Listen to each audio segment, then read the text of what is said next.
I've audited hundreds of different Shopify stores to see their Klaviyo accounts and their email marketing setup, and I keep seeing the same 5 mistakes repeated over and over again. Here's the truth. Most brands view email as just having a big email list that you're sending out blasts to and setting up some automated flows. But what really separates the 6- and 7-figure brands from the 8th and 9th is the strategy and systems that they have embedded into their email marketing. These systems should be having 25 to 35% of your total store revenue coming from email marketing alone. I'm going to go ahead and jump into the biggest 5 mistakes that I see commonly. Let's go ahead and get right into it. Mistake number 1. The biggest mistake I commonly see is brand owners treating their email like one giant list. This does not work. You need to do proper segmenting. You need to split your customers into different segments based on how engaged they are with your emails. If someone's opening all your emails, then they obviously want to open up more content from you and are eager to receive your content. If you have someone who hasn't been engaging in your last couple of emails, that's a warning sign that, hey, I need to re-engage this individual. Really great examples of this where this comes in. So making sure you're sending the right promotion and offers. You don't want to just be sending the wrong offer and promotion to someone who isn't at the specific piece of your funnel.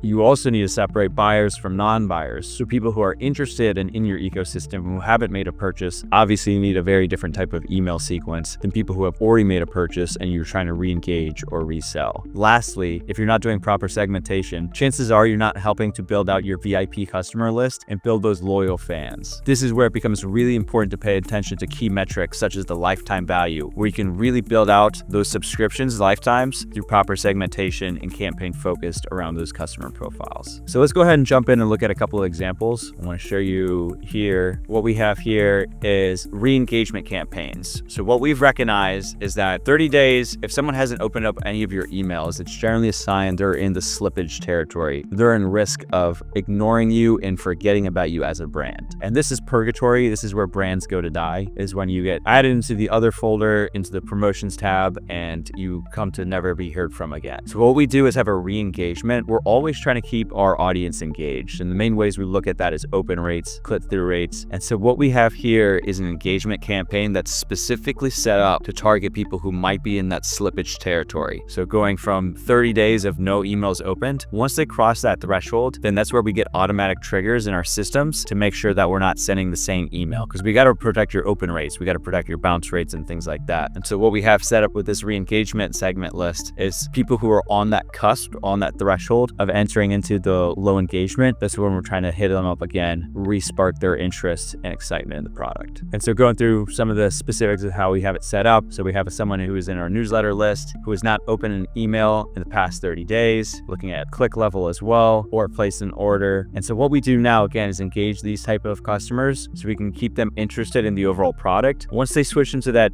beyond 30-day time frame, then we could potentially lose their overall interest and excitement that they once had for the product. And lastly, here's an example of what the re-engagement campaign might look like. So this is what we have set up for this trigger. Someone enters into this phase of they are in high risk territory of being unengaged. And so what we do is set up this type of campaign flow to get them interested and get them back into opening an email sequencing. That's basically what we're trying to really protect, is our main open rates, our click-through rates, and keeping your customer lists engaged. If you're seeing a gradual churn rate in your email list, it's a sign that you need to set up better segmentation and be mindful of where someone might be in their life cycle with a specific brand. So you'll notice how we have these overall engagement flows set up all the way out through to update their profile and keep them engaged throughout the sequence. So we've talked about your hard metric. The main KPI that you're looking for is total email sales being about 25 to 35% of total store revenue. So if you're doing $1 million, I'd expect to see $250,000 of that coming from email, and vice versa, up and down that direction. So what are the soft KPIs? The soft KPIs that you need to be looking at are your bounce rate, your unsubscribe rate, your spam rate. And that's where the segmentation is really going to be handy, is making sure that you're getting the right message to the right person at the right time. So that's why we really pay attention to those examples of like the L30, looking for the overall engagement rate. That's also where I'll show you what we have here is other browse abandonment flows based on the level of engagement and activity on the website. And so this type of segmenting is going to be making sure that you don't have just one giant email list and that you're sending the right message to the right person at the right time. The second biggest mistake I see with stores Klaviyo setup is that they have very weak call to actions. This is the most important button in your email. So this is the second action that you want a user to take. You want them to open the email, engage with the content, find it exciting or informative, and then lastly, click on the button to move to the next phase of the overall funnel. Where I see most brands screw this up is having very generic generic or boring wording, shop now is not inspiring, it's not resonating. Same thing with just having too many buttons scattered throughout, a lack of clear focus, and or not sufficient color contrast. So it might be something that just fits in too much with the rest of the color scheme and not enough contrast to stand out and have the colors really catch your eye. Let's look at a couple quick examples of this. So in this example, notice how instead of shop now, shop with free shipping. So you're including the extra emphasis on the free shipping component. On this email example, I want to really showcase the contrast. So as much as the red pops out here, and read the full guide. Notice that there's just one contact, one main CTA throughout. And by the way, if you want us to audit your Klaviyo account and fix these mistakes for you, click on the link in our profile and apply, and we'll reach out to you and help you with your email strategy. The third biggest mistake I see is related to your timing. If you have the perfect message, but it's sent at the wrong time, then your message has missed the mark. You haven't completed your goal. Where people often most screw this up is not optimizing the time based on the receiver's location. And so inside of Klaviyo, you'll notice a feature to smart send campaigns that'll optimize times based on the receiver's location. We generally recommend using that specific setting for when you're sending campaigns. The frequency we would be aiming for is about 2 to 3 emails per week for an engaged list, and then starting to approach your re-engagement to build out that LTV right away within the first 30 to 45 days. Don't wait 6 months down the line to start re-engaging and building out those 1,000 true follower fans and that LTV for your email list. If you get the timing right, I can promise you're going to see a big lift in the conversions and the overall retention in your email. Mistake number 4 is blowing it in your welcome series. And this is probably the most important email series in your entire Klaviyo account. If you're not familiar, the welcome series is when someone has signed up for your newsletter, has opted into receiving emails from you, but has not yet made a purchase. You'll typically see brands send a strategy such as sending coupons and discounts right away, but we actually have a couple more effective strategies. You always got to start with brand, mission, and purposes. Too often people turn it into a coupon site and here's 10%, here's 15%. That is not exciting and probably not the reason why someone wanted to sign up and come into your ecosystem to begin with. So start with the brand message, the founder story. What is your purpose? What is the why? What is the motivational and the emotional components that you can help convey in this welcome series to get people excited and fired up about your product? This is also a great moment for you to utilize social proof. Maybe they're still on the fence and not sure if they can trust you yet as a brand. You can really emphasize and lay out what are other successful customers, other successful case studies, or users of your product and service that you can tell their stories. Let your customers do the selling for you. Very rarely see brands jump into that social proof and instead will go more for the coupon route right off the bat. You can still offer discounts, you can still offer incentives, absolutely, but don't make it your crutch. Don't make it the only component of your email strategy. Another really critical piece here is depending on your product, maybe you have to do a lot more education. Specifically, if you have a unique product that isn't so much a commodity, it might have a completely different marketing positioning or ended use case. You might have to have a lot more intention and effort into that education process. I'm a really big fan of creating demand through education, and a great way to do that is show tutorials, how-tos, and such videos like that and content in your welcome series. So I'm going to show you guys a quick welcome series, an example of what this looks like in the back end. So we have our setup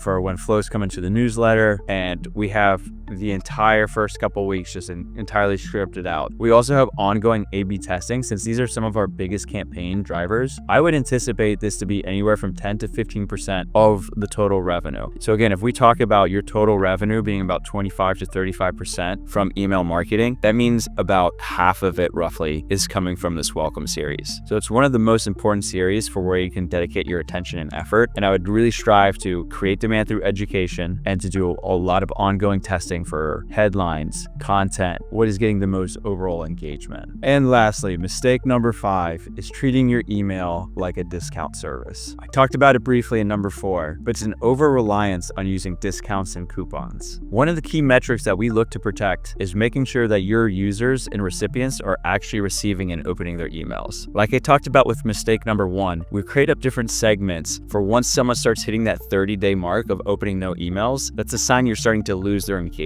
And so a big problem what brands run into is an over-reliance of only sending out discount codes. What you need to do is continue to create excitement and education and interest in your product by creating tutorials, how-to, informal guides, or also just providing unique value in areas that are tangential to your product. Let's look at a couple examples. So for the supplement brand, for example. We can talk about just going directly into making the purchase, but instead what we might do is focus on the ingredients. What type of quality testing is there? What type of fitness tips also go along with it? And overall ethos and philosophy. Same thing for this consumable brand. Learn more about the formula. So going more into the details about the composition of what is the product made of versus going directly for the hard sale. And then workout guides or instructional manuals or how-tos on workout programs are really great examples in the fitness and wellness space instead of just providing a discount code. You need to earn their trust, and the only way you can do this is by providing value over and over again. So the way to really build out that email list is to provide continuous value over and over, provide information, useful guides, testimonies, case studies. This is a great way to have email content that is non-discount specific. And so there you have it. Those are the 5 biggest mistakes that we see costing brands millions of dollars by not having their Klaviyo fully set up and optimized. The brands that do fix these problems turn email into a powerhouse, typically generating between 25 to 35% of the total store revenue. If you see your store below those benchmarks, click on the link in our profile, apply for a free audit, and we'll see what we can do to help you reach those 7, 8-figure, and 9-figure marks and beyond. Don't forget to subscribe for other Shopify and e-commerce tips like this. Till the next video, peace.